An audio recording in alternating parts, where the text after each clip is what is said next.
భారతదేశాన్ని దేవాలయాల దేశం అని పిలుస్తారు. మన దేశంలో అత్యంత పురాతనమైన ప్రసిద్ధిగాంచిన దేవాలయాలు చాలా ఉన్నాయి. వాటిలో అనేక రహస్యాలు దాగి ఉన్నాయి.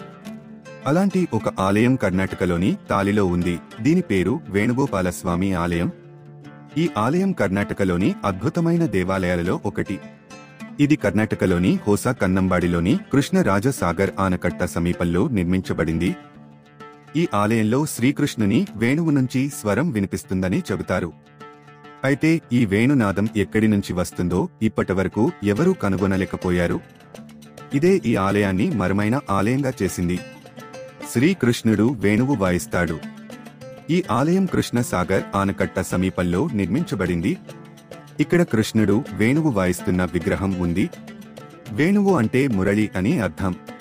పురాణాల ప్రకారం శ్రీకృష్ణుడు తన ఆవుల మందతో ఇక్కడ కూర్చుని వేణువు వాయించేవాడని చెబుతారు. అందుకే నేటికీ ఈ ఆలయంలో వేణువు వాయిద్యం వినిపిస్తుంది. ఈ శబ్దం ఎక్కడి నుంచి వస్తుందో ఇప్పటివరకు ఎవరూ కనుగొనలేకపోయారు. 70 సంవత్సరాలు నీటిలోనే ఉండిపోయిన ఆలయం. ఈ శ్రీకృష్ణుని ఆలయ కథ చాలా అద్భుతంగా, వినడానికి నమ్మశక్యం కానిదిగా అనిపిస్తుంది.